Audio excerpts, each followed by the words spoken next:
E aí, tá tudo bem com você? Eu sou o Wellington Calazans, estou aqui para um vídeo exclusivo, mas também vai ter cortes do Hora 10, como tenho feito, e vamos comentar sobre a atualidade internacional antes de trazer os cortes, né? Os temas hoje foram muito interessantes. Falei sobre a questão da Síria, né? Falei sobre o acordo nuclear entre Rússia e Bielorrússia. Falei sobre a situação tensa na Coreia do Sul, tema sobre o qual eu já falei com exclusividade aqui para você que é seguidor do canal. Falar nisso, 19 mil seguidores, já passamos disso. Eu agradeço muito a você. Convide mais amigos, convide mais contatos, compartilhe mais os conteúdos, curta, comente para ampliar o engajamento e quem pode, obviamente, colabora com o Pix. Do sábado para domingo, no Conexão Angola, eu fui perguntado sobre a situação geopolítica e comentei do ponto de vista geopolítico. Na análise geopolítica, levamos em consideração as relações entre países e as suas capacidades de defesa, nas suas capacidades militares. Naquele contexto que me foi perguntado e que estava em debate, eu falei que Bashar al-Assad não iria cair. Mas ninguém estava sabendo que tinha ali algo estranho, onde a defesa da Síria não estava disposta a defender Bashar al-Assad. Bem, se ninguém sabia, eu não tenho bola de cristal e disse que Assad não cairia. Ele caiu, mas eu falei que ele não cairia porque teria o apoio de Rússia, Irã, falamos Irã no Brasil, é por causa da televisão de Angola, seja lá agora, Irã, e também, em última instância, a China, que inclusive hoje, né, nas últimas horas, já avisou que irá defender a Síria no que fosse preciso, mesmo depois de toda a situação, condenando inclusive as ações de Israel. E também o Irã fez o mesmo, e Bashar al-Assad está na Rússia. Então, eu falei sobre isso, inclusive, na TPA, que, bem, se Bashar al-Assad está na Rússia, aquela tese ali de que a Rússia teria abandonado a Síria não poderia ser verdadeira, né? Um outro aspecto é que se alguns grupos internos estão negociando com os iranianos o apoio, significa que em momento algum os iranianos deixaram de apoiar grupos internos.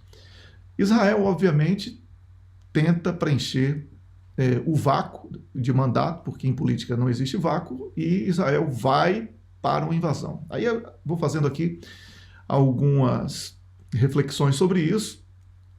Israel, dentro de uma Síria em convulsão, vai ter condição de manter mais uma frente de guerra, porque em Gaza ele destruiu Gaza, mas não consegue ocupar.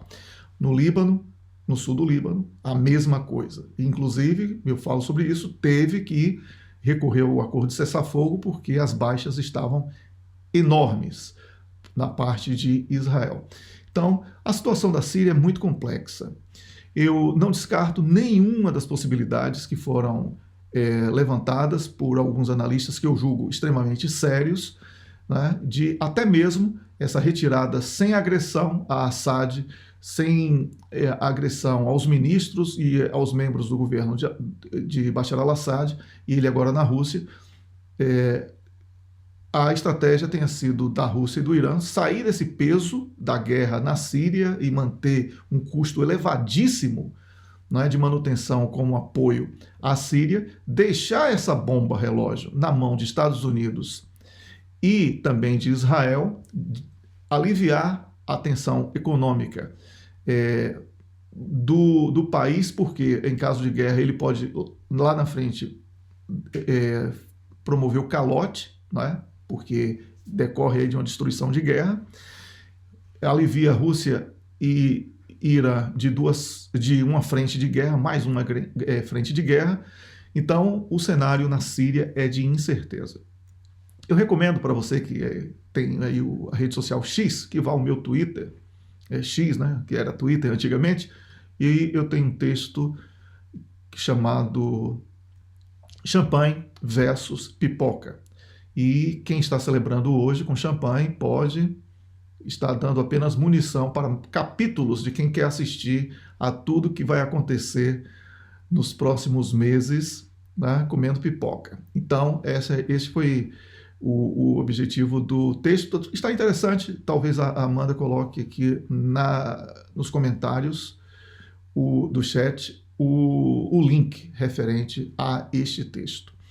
E outro tema que eu também comentei no programa de hoje foi sobre o acordo entre Rússia e Bielorrússia, que assinaram um pacto de segurança incluindo armas nucleares, não é? E foi numa visita que Putin fez a Minsk, e ele autorizou, a partir da assinatura aí de um tratado, a oferta russa de garantias de segurança à Bielorrússia, incluindo o uso, se necessário, de armas nucleares russas para repelir agressões.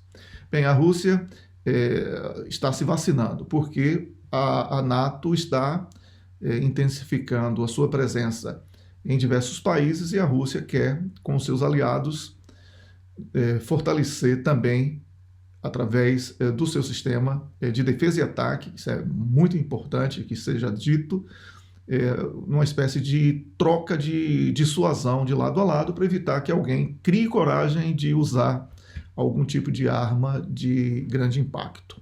Você vai acompanhar também este meu comentário dentro do programa Hora 10, que acabou há pouco, tá bom? O último tema foi sobre a questão lá da Coreia do Sul, porque o presidente, ele, mesmo depois de ter pedido desculpas pela ação de ter implementado ali de maneira frustrada e ter imposto, na verdade, uma lei marcial que durou poucas horas, ele desgastou todo mundo, desgastou o partido, desgastou a própria imagem, produziu uma série de descontentamentos da oposição e da sociedade como um todo, e a situação é muito delicada. Comento bastante sobre esse tema, e já tinha feito isso aqui para você, mas hoje eu trago alguns novos elementos. Então, vamos assistir aqui aos cortes. Espero que você goste, curta, comente, compartilhe o vídeo, e quem pode, contribui com o Pix, tá bom? Vamos lá.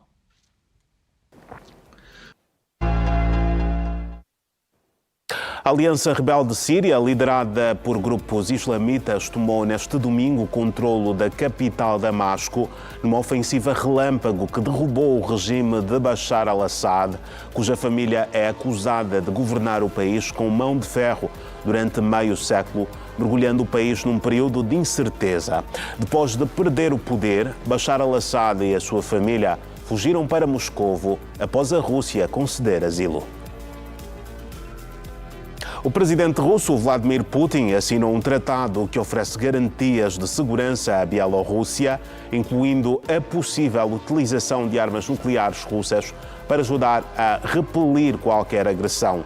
A assinatura do documento ocorreu durante a visita de Putin a Minsk.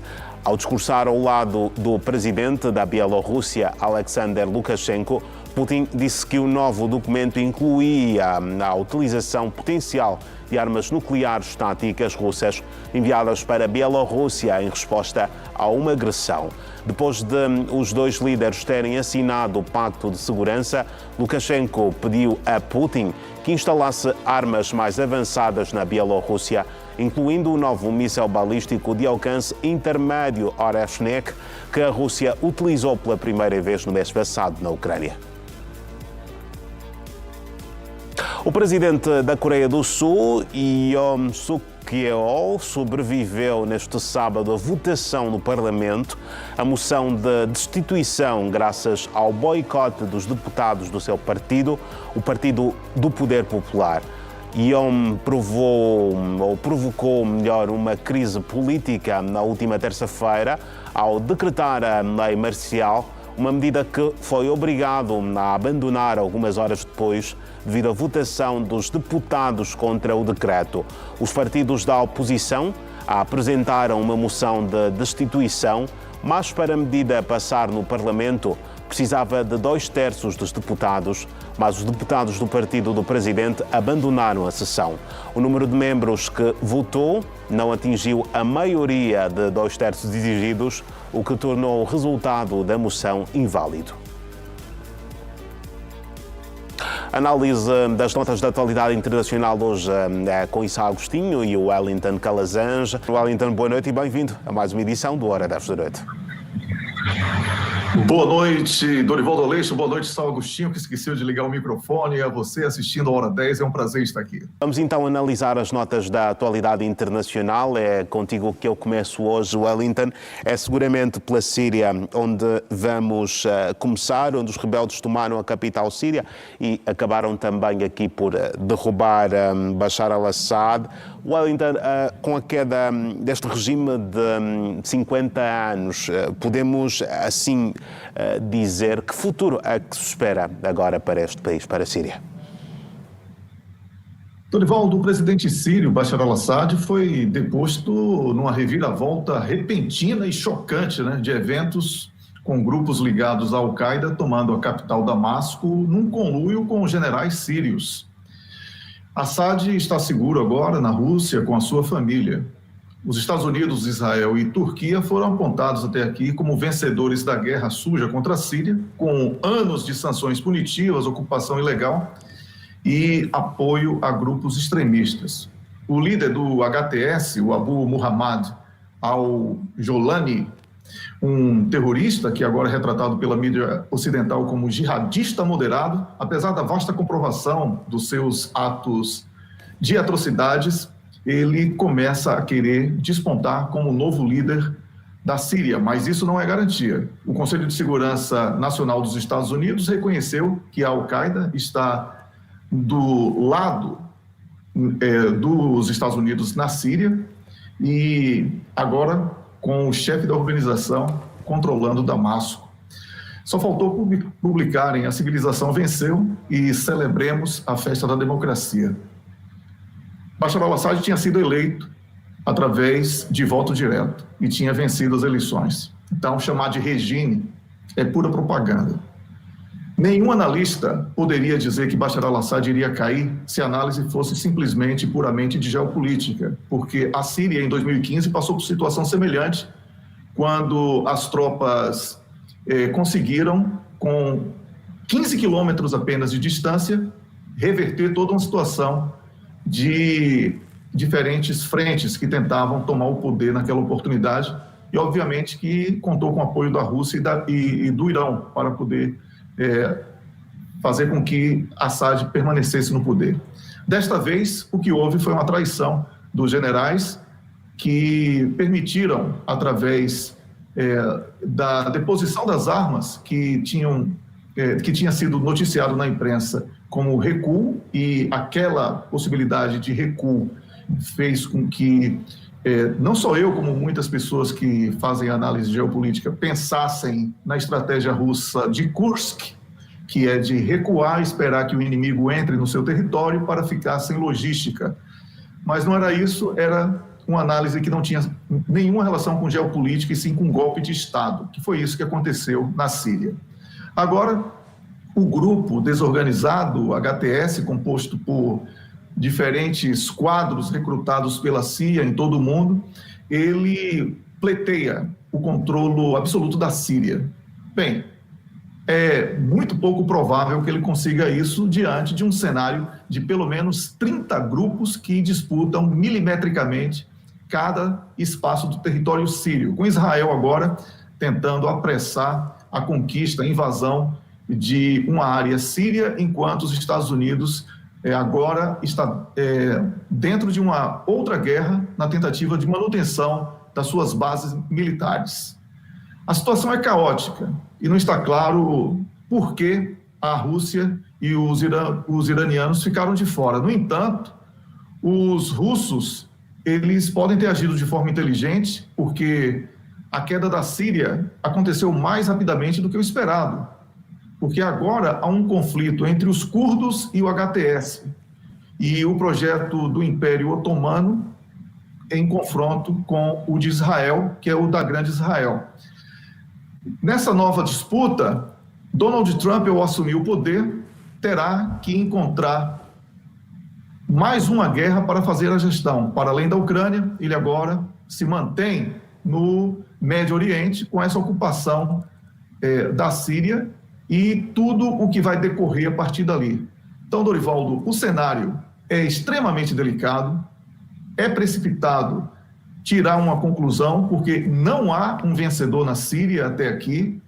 A única garantia é que o Ocidente não vai poder dizer que é uma festa da democracia por Assad ter caído e por ter conduzido ao poder um líder que, notadamente, é terrorista e que tem uma recompensa de 10 milhões de dólares pela sua cabeça nas páginas do governo norte-americano. Então, vamos esperar para ver e saber o que é que vai sair depois desta confusão que foi intensificada agora na Síria. Certo, Wellington. Muito obrigado por este primeiro comentário.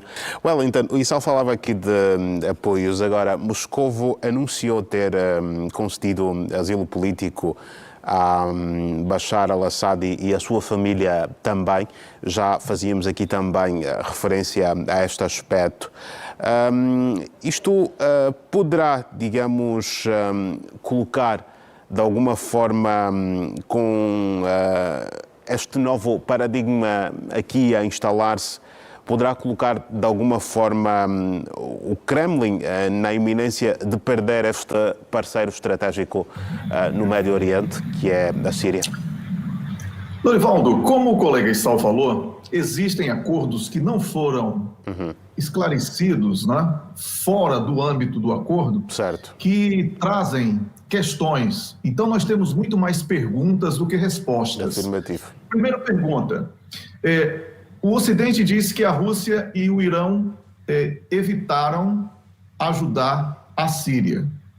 Então, se isso fosse verdade, Bashar al-Assad não iria com a família exatamente para a Rússia, não é isso? Eu falei Irão e Rússia, era isso que eu queria falar. A Síria teria sido ajudada por Rússia e Irão. Sim. O Ocidente disse que essa ajuda não aconteceu. Reorganizando aqui o pensamento. Sim, mas o Bashar al-Assad acabou com a família indo para a Rússia. Então, isso é uma pergunta. Teria a Rússia traído Bashar al-Assad e permitido asilo para ele? Seria o melhor lugar para ele ir? Então, essa é uma pergunta que exige uma reflexão, que a resposta praticamente está dentro da pergunta. É muito pouco provável que alguém que tenha sido traído por uma nação por falta de apoio tenha escolhido exatamente aquela nação para ser o seu destino com a sua família, que é o seu maior patrimônio, é a sua família, não é? Então, esse é o primeiro aspecto. O segundo aspecto, o que ganha realmente quem está hoje dentro da Síria? Um país falido e estava sendo sustentado por Irão e Rússia. A invasão, e essa invasão vai ser consumada como ocupação? Essa é outra pergunta, porque uma coisa é destruir, atacar. Observe Gaza. Israel destruiu Gaza, é bem verdade, mas não ocupa Gaza. Israel destruiu o Líbano, em boa parte ali no sul, mas não ocupa. Pelo contrário, teve que pedir o acordo de cessar-fogo. Agora vai para Golã, na Síria. Vai ter condição de manter tantas frentes de guerra? Não teria sido uma armadilha para prender Israel e Estados Unidos dentro de uma Síria que não ofereceu resistência e que vai ser um peso financeiro, econômico-financeiro? Israel perdeu 23% do seu PIB, Estados Unidos em transição de presidência com problemas não só na economia interna, como também nas questões internacionais por causa da Ucrânia e o medo da aproximação da Europa com a China. Então, são muitos fatores que geram mais perguntas do que respostas. A Síria passou a ser muito importante. Historicamente, a Síria sempre foi atacada e disputada por diferentes forças, sempre venceu.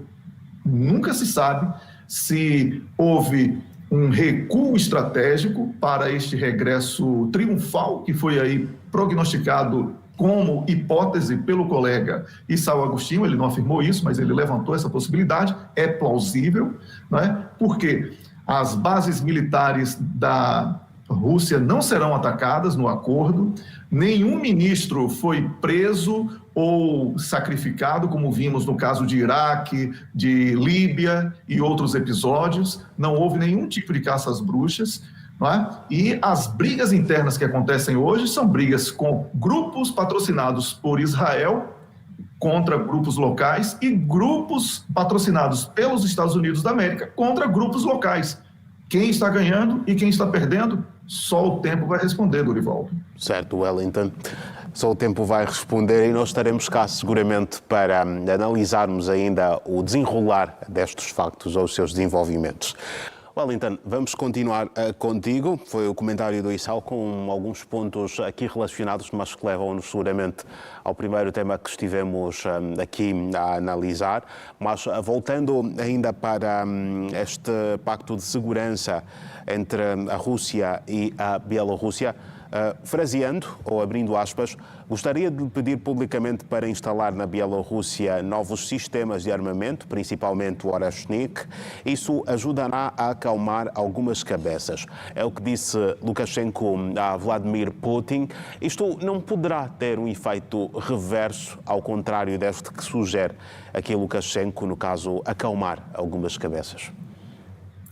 Dorivaldo, não, porque é uma arma de dissuasão. E armas de dissuasão exercem este efeito psicológico.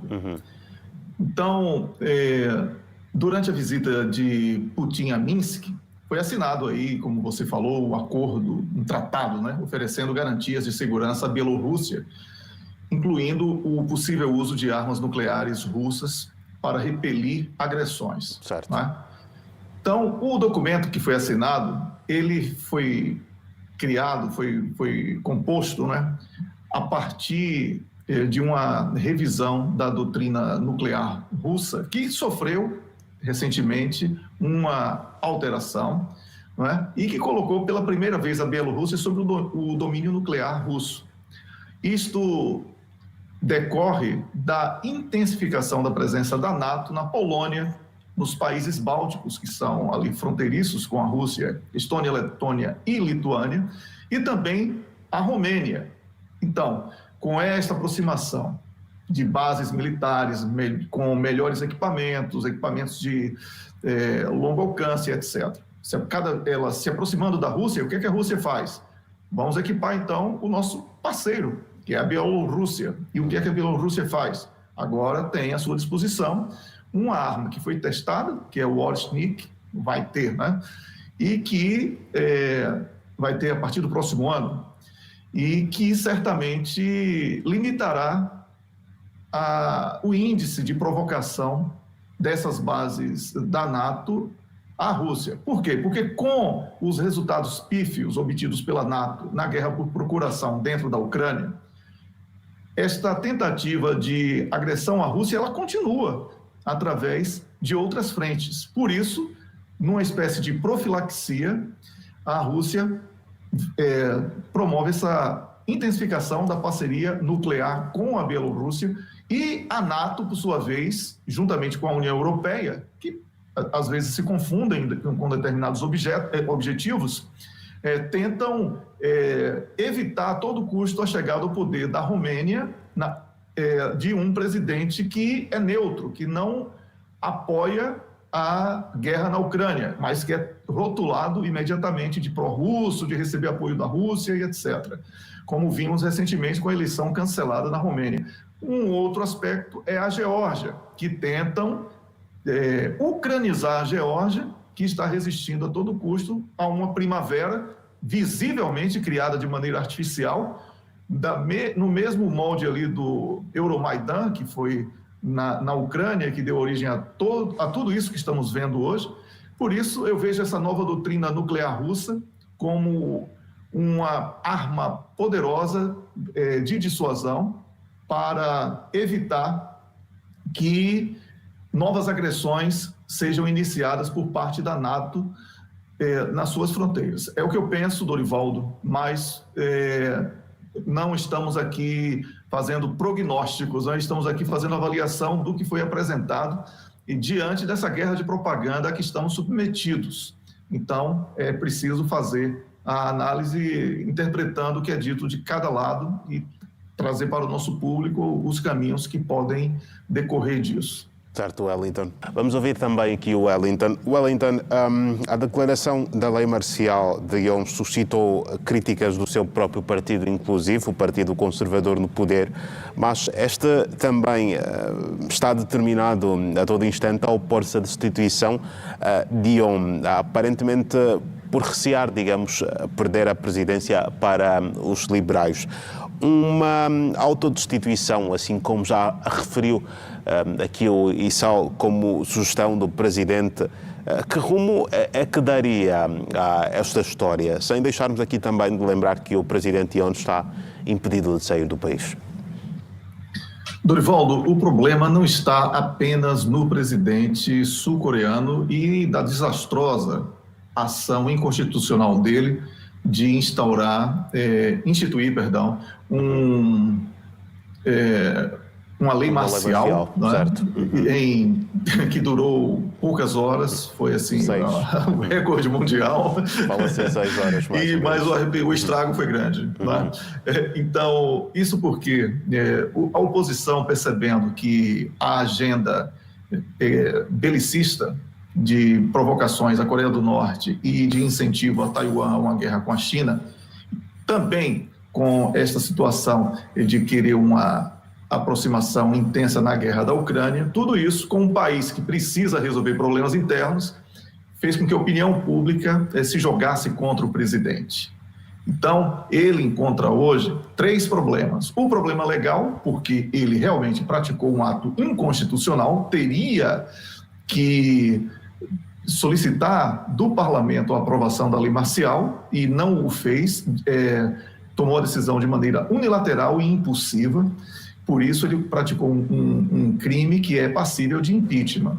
O partido teme perder o poder, porque não é bom para nenhum partido perder o poder, então já o convidou a se retirar do partido para tentar descolar a imagem do partido dele. Não é? Mas a oposição, vendo que houve, com isso, um enfraquecimento da imagem do presidente e também do seu partido, agora intensifica o ataque sobre ele, não só com protestos, incentivo a protestos nas ruas, debates intensos para incentivar a população a criticá-lo e desgastar ainda mais a sua imagem, como também já foi, hoje ele foi proibido de deixar o país, não é? Devido a esta tentativa frustrada de impor a lei marcial. Então, são pequenos atos como este que vão desgastando a autoridade do presidente e vários oficiais militares, inclusive, disseram que não irão seguir novas ordens para a imposição de leis, de lei marcial. Ou seja, tudo isso constrói um cenário de necessidade do afastamento dele. Agora, se o partido perder o poder, ele não vai ser perdoado jamais, porque foi um erro grotesco, unilateral, impulsivo, egoísta e que prejudicou todo um trabalho que foi feito pelo partido para a chegada ao poder. Então, Dorivaldo, a Coreia do Sul está em crise e isto reflete mais um espaço da geopolítica que está vivendo tensões e que nós vemos que as sociedades, no caso a sociedade da Coreia do Sul, já não suporta mais este clima de tensão, provocação, medo, ameaça de lado a lado. Então, isso tem um lado positivo. As autoridades que defendem essa agenda estão perdendo o poder, estão se desgastando, mas espero que, não no caso da Coreia do Sul, porque como o colega Issal colocou, seria um partido menos radical que entraria no poder, mas aqui na Europa, por exemplo, são partidos extremamente conservadores que podem ascender ao poder e ninguém sabe o que pode decorrer disso. Então vamos torcer para que esse pensamento de guerras, etc., seja minimizado em todo o planeta, para que tenhamos notícias boas aqui para comentar também, Dorival. Certo, Wellington, afirmativo. Muito obrigado aos dois por mais uma presença aqui no Hora 10 da noite. Obrigado, Wellington Calazans, e amanhã voltaremos a estar juntos seguramente. Com certeza. Eu que agradeço, Dorivaldo. Até amanhã. Um grande abraço. Um abraço também para o meu colega São Agostinho. Obrigado pelo comentário de hoje. E a você assistindo à hora 10. Amanhã estarei de volta. Um grande abraço. Grande abraço.